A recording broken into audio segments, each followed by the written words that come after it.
Welcome, everyone. I'm Brian Marshall, host of the C-Suite Sherpa podcast, where we focus a spotlight on great resources for the C-Suite.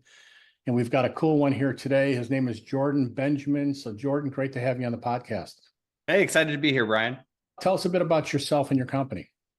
Yeah, so my company is 𝗪𝗁𝗁, and I work with teams, individuals, and leaders to think about how do you build your own personal operating system to crush your goals without burning out. That sounds good, but I'm not quite sure what that means. So help me understand, if I'm sitting here watching this, who would be a good prospect for you and what's going on with them that would cause them to want to call you? Yeah, I spent about 15 years in tech startups, in sales organizations, coaching businesses on how do they grow, talking to founders, owners about their growth strategy, go-to-market strategy. And through that time, I spent a lot of time figuring out my own skills, understanding human psychology and how do you perform at their best and how do you do it sustainably.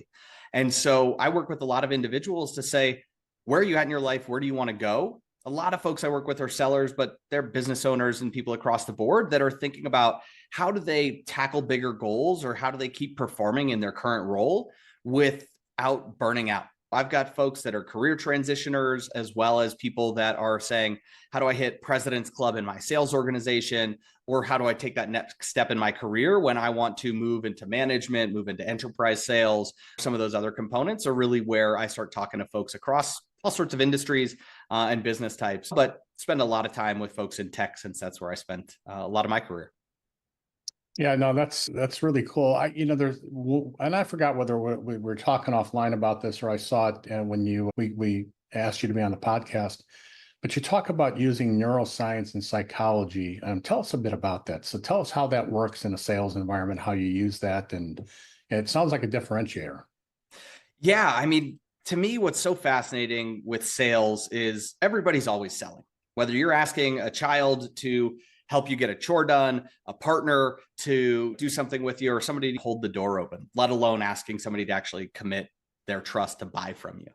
And it all comes down to core human psychology around why do we do what we do? Are we chasing pleasure or avoiding pain? It's much easier for us to run away from pain. So really helping folks understand the core fundamentals of how you operate as an individual allows you to connect and empathize much more effectively with other people. So we use different tools backed by recent neuroscience that we can actually see in brain scans to manage stress more effectively. How do you understand what's compelling to persuade somebody to take action in sales? How do you find the deeper pain within somebody that you can help guide them through a more effective sales process based upon this understanding that we're now seeing from modern science to help us understand how do you have more resilience or grit or perform better under stress, which we're starting to see in a lot of different places that can really help folks get more towards that sustainable peak performance, opposed to running really hard, grinding really hard, and then burning out. I'm fascinated by the psychology around sales. Somebody hires you, you come in, are you training? Is there a sales methodology that you're training them on, or is it more about optimizing their mental attitude and the way they think about themselves or the way they approach the market? Give me a little bit more meat on the bone about what you do.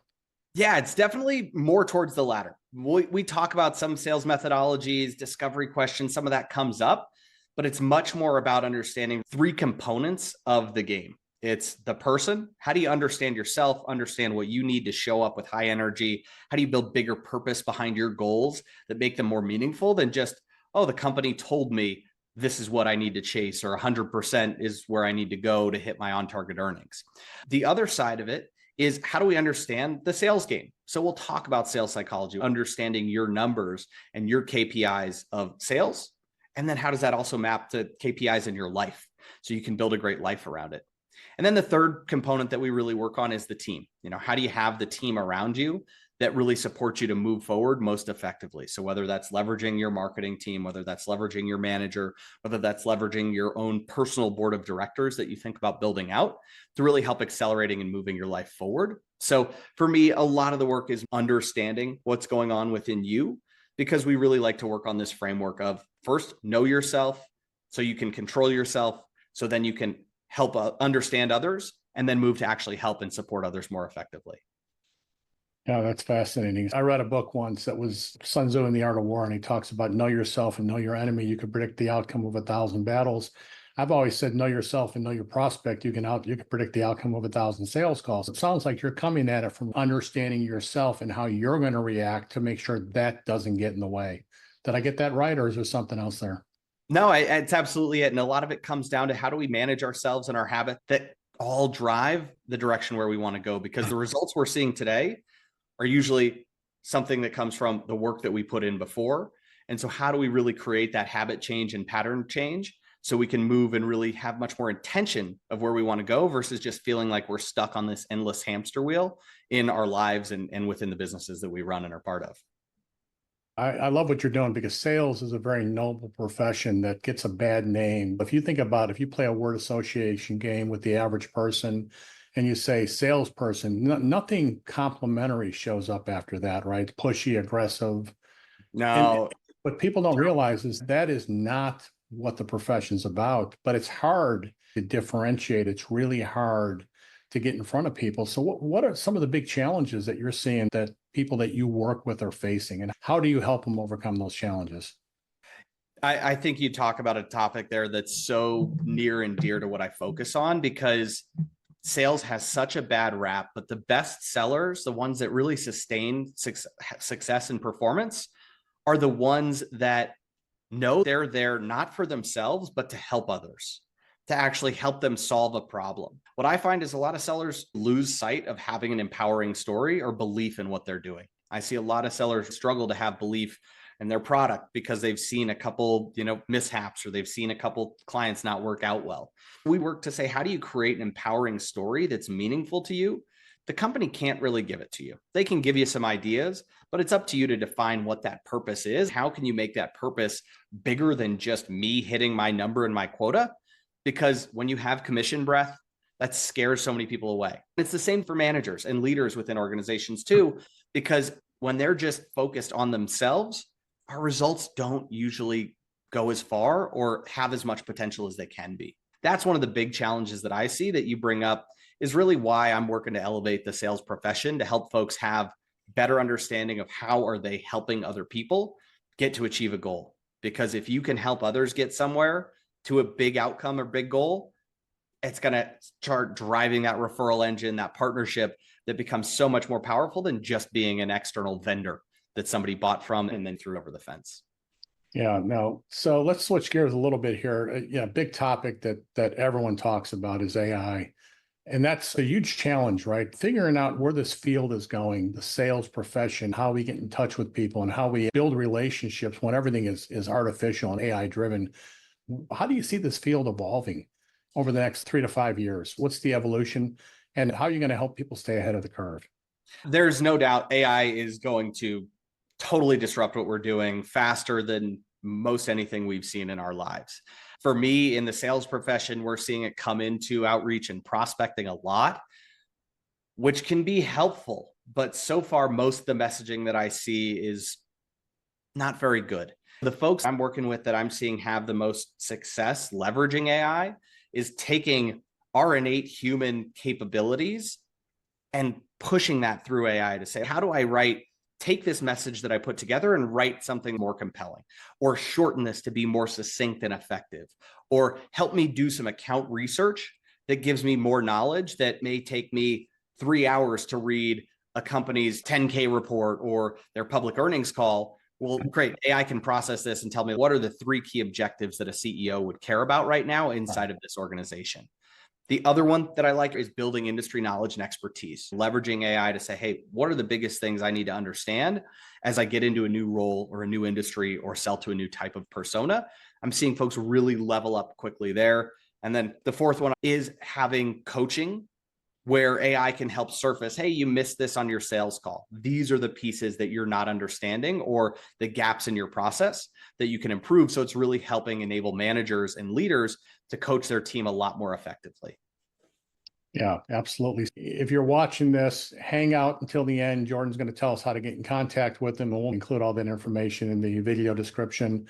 But let's switch gears. Let's have a little bit of fun. So I call this the lightning round. I'm going to ask you some quick, silly questions. No wrong answers. Just let your personality shine through. So you ready to roll? Let's do it. All right. So first question, coffee or tea? Tea.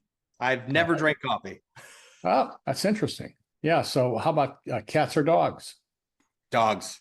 If you can only grab one item or weapon right when the zombie apocalypse happens, what would it be? Oh my gosh, that's a great one. One item or weapon? Bazooka. Well, the fact that you have a bazooka, that's pretty impressive. Keep that in mind. Favorite quote or phrase that you think about often? Whether you think you can or you think you can't. You're right. That's right. Favorite movie, Office Space, coming to mind right now. And one that I've recently added, favorite streaming series. I've been watching a lot of Alone, so preparing me for the zombie apocalypse if it comes. There you go. And how about a book? Favorite book or a book recently you've read that you'd recommend? Favorite book, I'm going with one of the first ones that blew my mind open a bunch of years ago, is The Power of Now by Eckhart Tolle. Yeah, love that book. That's a good recommendation. So let's switch gears to bucket list. A bucket list item that you've already accomplished in your life. My wife and I just recently got back from traveling around South America in a truck for about 18 months. Awesome. That's a great story. Can't wait to hear about that. How about a bucket list item you haven't accomplished yet? Go scuba dive in the Galapagos on a liveaboard boat. There you go. I love you go big or go home, right? That's one of the exercises I do with a lot of folks is how do we build a bucket list, create some dreams. So it's one that I find to be really powerful. Yeah, cool. All right. So last one, a little bit deeper, a little bit more personal, but biggest obstacle that you've ever had to overcome, and what's the one big lesson you learned from it? I got laid off from 2 startups within 6 months of each other pretty early in my career, about 4 or 5 years into my career. The second time that had happened, so within 6 months of getting laid off right prior to that, was sitting in the meeting with the CEO as he was delivering the news to me saying, hey, we're letting go 35% of the company. Say you're one of the people that's leaving. And he sat there and was like, I know you're going to go do great things. I'm really bummed to have to do this. And the second layoff experience was much different than the first in terms of how I reacted. I was sitting there and I was like, I know I am. Literally before I left the office, had reached out to somebody that I had a connection with at HubSpot. Hey, are you guys hiring? I think I want to come join this company. Landed itself on a fantastic ride watching us go from 600 to 6,000 employees, and really helped me understand that it's up to me. It's up to you to pick yourself up by the boots. Nobody else will do it for you. And taking action is where the magic really happens. Yeah, that's so true. I've talked to so many people that have been successful, and they all say the same thing. The things that I thought were some of the worst things that ever happened turn out to be some of the best.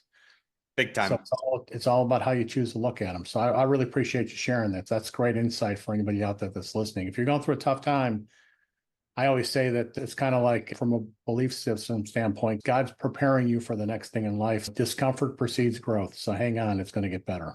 It's all about how you choose to react to it. And we have the power to choose. Is it helping you prepare for the future for something better or not is up to you. Exactly. I like that. All right, listen, I could talk to you all day long. We've got so many topics that we've opened up that I'd love to explore further. Maybe we'll do another one of these, go deeper.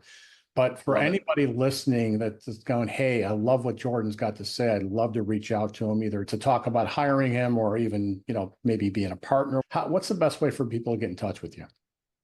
Yeah, I spend a lot of time on LinkedIn. So find me, Jordan Benjamin. You can visit my website, 𝑚yCoreOS.com, or just shoot me an email, jordan@mycoreos.com as well. Are all great places to find me. All right. And we'll make sure we put all that in the video description. We'll have all that in there. If you didn't get a chance to write that down, don't freak out. It's in the description. Just go check it out, cut and paste it, and you'll be able to get in contact with Jordan. Jordan, I appreciate you being on the podcast. Again, I think you're a great resource. I hope that people have learned something and get your help. I think you'll make a big difference in their organization. So thanks for being on the podcast. Appreciate you being here. Thanks, Brian. Appreciate it.